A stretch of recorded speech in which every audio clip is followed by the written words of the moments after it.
children. Today we will read chapter 9, same one, the freedom movement of 1857 CE, part 1. Nationalism emerged in India due to not only the arrival of the Europeans but also their behavior and policies. भारतीयों में राष्ट्रीयता का उद्भव केवल European के पहुंचने से आगमन से नहीं हुआ, बल्कि उनके व्यवहार और नीतियों के कारण भारतीयों में राष्ट्रीय भावना का उद्भव हुआ. An important event happened in India in the year 1857 CE, which became the first in the factors responsible for consolidating the sentiment of nationalism in our country. जो इंडिया में राष्ट्रीय भावना उदय होने का सबसे बड़ा कारण 1850 CE की वो घटना है, वो प्रमुख कारण है जो कि भारतीयों में राष्ट्रीयता की भावना उत्पन्न करने के लिए जिम्मेदार है. Reason for the outbreak of the revolt of 1857 CE. 1850 CE की क्रांति उत्पन्न होने के कारण. The main reason for the revolt of 1857 CE was the widespread dissatisfaction among the people in India due to the subversive policies of the British adopted to spread their empire in India. 1857 CE की क्रांति का उत्पन्न होने का प्रमुख कारण ये है कि भारत में भारतीय लोगों के बीच बहुत असंतोष फैल गया था ब्रिटिश कंपनी के भारत में फैलाने के साम्राज्य विस्तार के पॉलिसीज के कारण. Let the review the reason is in detail about what led to this dissatisfaction. आइए देखते हैं कि क्या इस असंतोष के क्या कारण हैं. भारतीयों में जो ब्रिटिश की साम्राज्यवादी विस्तार की जो नीति थी उसके कारण जो असंतोष फैला, उसके और भी क्या क्या कारण हैं. सोशल एंड रिलीजियस रीज़न, सामाजिक और धार्मिक कारण. Policy of social reform by the company made people feel insecure and suspicious. British company का जो सामाजिक सुधार का जो पॉलिसी था उसने लोगों में असुरक्षा और शक की भावना उत्पन्न की. They felt that the government was trying to convert them to Christianity and destroy the culture, Indian culture and religion forever. भारतीय लोगों को लगा कि ब्रिटिश सरकार जो है वो उन्हें ईसाई में परिवर्तित करना चाहती है और भारतीय धर्म और संस्कृति को हमेशा के लिए नष्ट करना चाहती है। People believe that the Indian social system was deliberately undermined in the railway, jails and military. लोगों का यह विश्वास था कि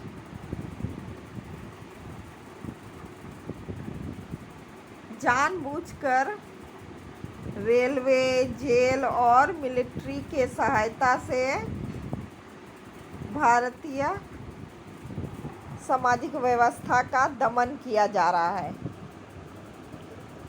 A large section of our society was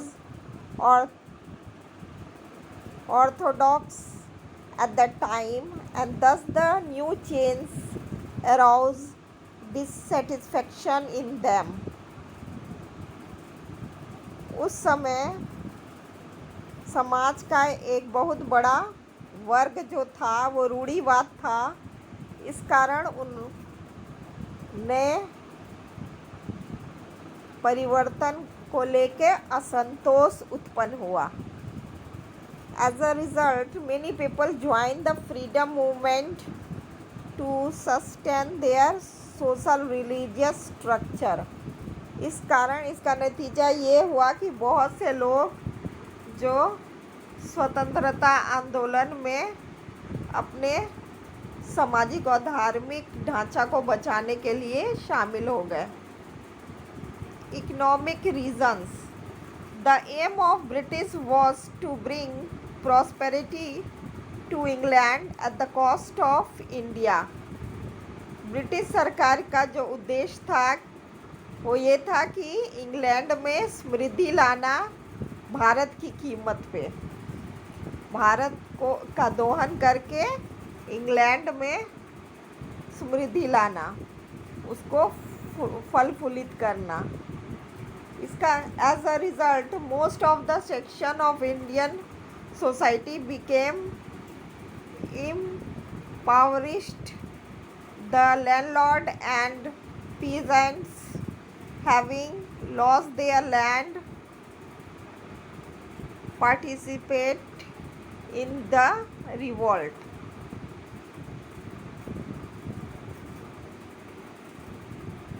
इसका नतीजा ये हुआ कि भारतीय समाज का बहुत बड़ा भाग जो है वो बहुत गरीब हो गया। इस कारण से जो जमींदार और किसान जिन्होंने अपनी ज़मीन को खो दिया था वो इस क्रांति से जुड़ गए। पॉलिटिकल रीजंस, राजनीतिक कारण। The east India company acquired the Deewani right to collect revenue as a result of their victory in the Battle of Buxar in 1764 CE. Buxar के युद्ध में 1764 CE में विजय के बाद ईस्ट इंडिया कंपनी को दीवानी अधिकार मिल गए थे, लोगों से लगान इकट्ठा करने का अधिकार मिल गया था।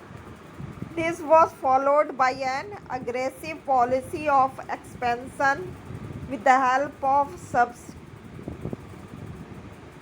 Subsidiary alliance, doctrine of lapse, policy of annexation and more diplomacy.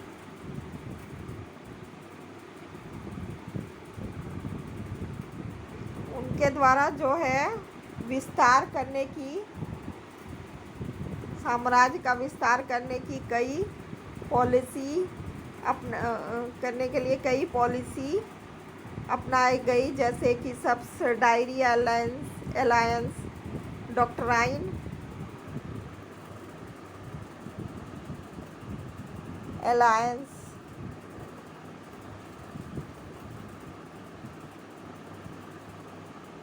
Annexation policy और इस तरह की कई डिप्लोमेसी उनके द्वारा अपनाई गई। रानी Lakshmibai of Jhansi, Kunwar Singh of Bihar, who were among the few of the victims of these policies, joined the revolt to regain their territories. Jhansi की रानी लक्ष्मीबाई और बिहार के कुंवर सिंह जो थे, कुछ ऐसे ये लोग भी कुछ ऐसे शिकार थे उनकी नीतियों के, और वो लोग भी अपने राज्य को पाने के लिए इस क्रांति से जुड़ गए। Landlord and peasants who had lost their lands to join the revolt, जमींदार और किसान जो अपनी भूमि खो गए थे उसको पाने के लिए इस क्रांति से जुड़ गए। Military reason, the number of British officer and soldier was very less in a vast country like India. Bharat में जो ब्रिटिश ऑफिसर और सोल्जर सैनिकों की जो संख्या थी वो इंडिया भारत जैसे विशाल देश में जो इनकी संख्या थी ब्रिटिश ऑफिसर और सोल्जर सैनिकों की वो बहुत कम थी। The ratio of the Indian soldier to the British soldier was approximately 6:1, 6:1 in the military। जो भारतीय सैनिकों का जो रेशियो था वो 6 का था और ब्रिटिश सोल्जरों का जो प्रतिशत था मिलिट्री में वो 1 का था। तो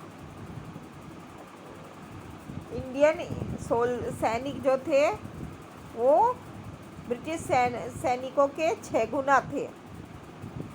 the higher post in the military were reserve for the British, जो उच्च पद थे मिलिट्री में वो ब्रिटिश अधिकारियों के ब्रिटिश के लिए ही सुरक्षित थे, रिजर्व्ड थे, उस पर इंडियन नहीं भाग ले पाते थे, पहुंच नहीं पाते थे। The opportunity of promotion was very limited in the Indian soldier for the Indian soldier. भारतीय सैनिकों के लिए प्रमोशन बहुत सीमित थी। भारतीय सैनिकों के लिए मिलिट्री में ब्रिटिश मिलिट्री में प्रमोशन और अवसर बहुत सीमित थे। There was a big difference between the salary of Indian soldier and a British soldier. भारतीय सैनिकों और ब्रिटिश सैनिकों के सैलरी के बीच भी एक बहुत बड़ा अंतर था। The Indian foot soldiers received 7 rupees while the British soldier received 150 rupees per month. जो भारतीय पैदल सैनिक थे उनको हर महीने 7 रुपया मिलता था, जबकि ब्रिटिश सैनिकों को हर माह 150 रुपया मिलता था। तो इस प्रकार उनके सैलरी में बहुत ज़्यादा अंतर था। The British soldier considered the Indian soldier to be low and insignificant. जो ब्रिटिश सैनिक थे इस कारण से इंडियन सैनिकों को बहुत अपने से बहुत कम और नाकाबिल समझते थे। As per the religious restriction the Indian soldier were not allowed to cross the sea और else the person would be treated as an outcast. धार्मिक प्रतिबंधों के अनुसार भारतीय सैनिकों को समुद्र पार करने का परमिशन नहीं था, और कोई ऐसा करता था तो उसको जात के बाहर जैसा व्यवहार किया जाता था। Despite this custom, the Indian soldiers were compelled to cross the sea in order to fight battle for the British. इस प्रथा के बावजूद भारतीय सैनिकों को मजबूर किया जाता था कि वो समुद्र पार करके ब्रिटिश के लिए युद्ध लड़ें। उनको आज्ञा दिया जाता था कि वो समुद्र पार कर जाकर ब्रिटिश के लिए लड़ाई लड़ें। Thus, like other Indians, the soldier too felt that their religion was at stake.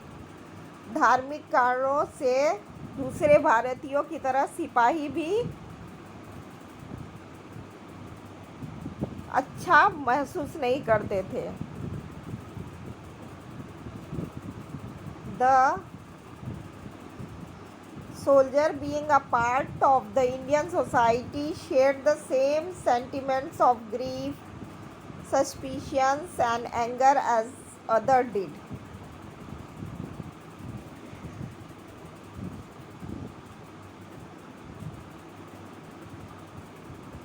इस प्रकार भारतीय समाज के बड़े भाग की तरह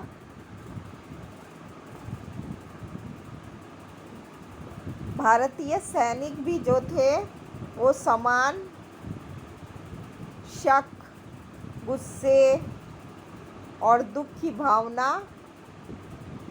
महसूस करते थे, इसलिए वो भी इस क्रांति से जुड़ गए।